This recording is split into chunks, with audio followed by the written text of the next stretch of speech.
Debt and deficit. Why should it matter to you?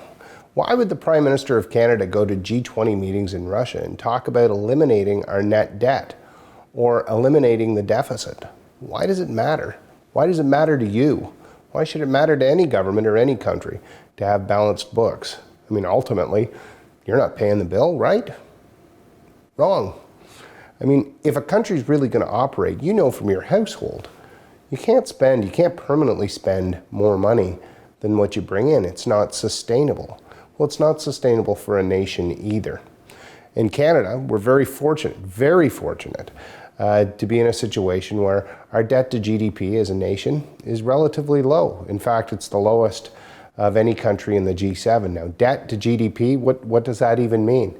Well, it's your overall level of debt, so your total national debt, as a percentage of your gross domestic product, which is the total size of the economy. So in Canada, when we say our debt is about 34 or 35% of our gross domestic product, what we mean is that our national debt is about 35% of the annual size of the Canadian economy. But we want to reduce that. We want to take it down to about 25% of GDP. So we want to reduce our debt as an overall percentage of our gross domestic product. Why does that matter? Why should it matter to eliminate the deficit? Well, what we've seen great examples actually, which you can point to both in Europe. We've seen examples in the United States where excessive debt leads to failures that are painful, failures that frankly really impact on the lives of everyday citizens. Excessive debt has led to the virtual collapse of the economy in Greece.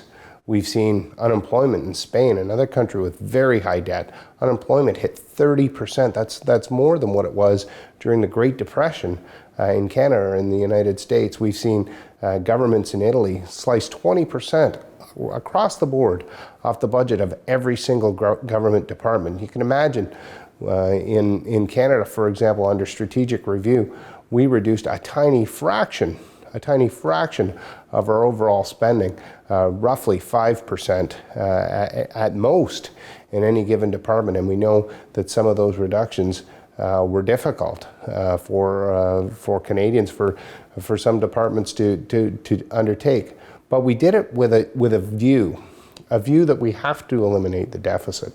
If we do that, then we can start to invest in the future. We can make sure that we can keep taxes low and the burden on Canadians low, but we can also make sure the Canadians never have to incur the kind of pain that we've seen in other places around the world.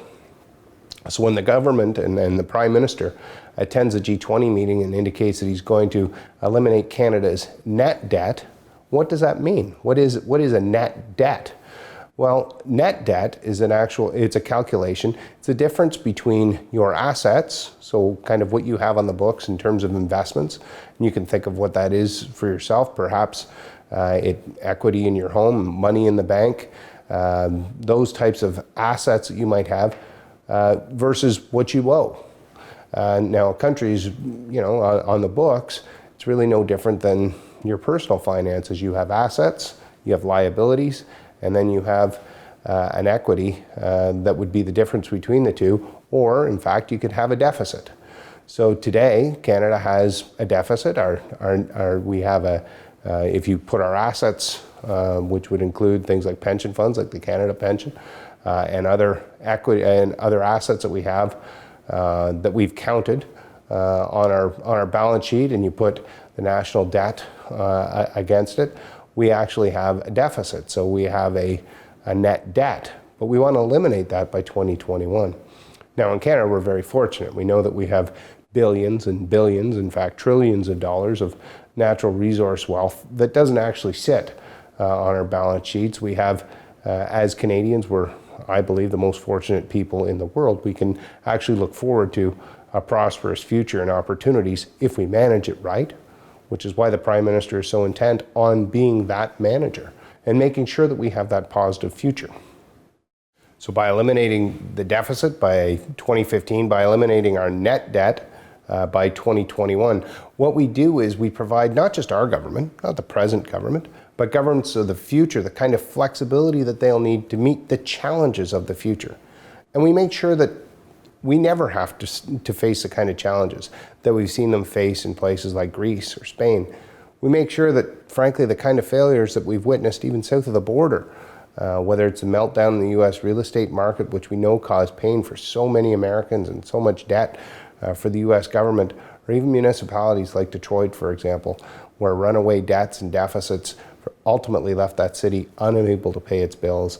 And how would you like to be a property owner in the city of Detroit today?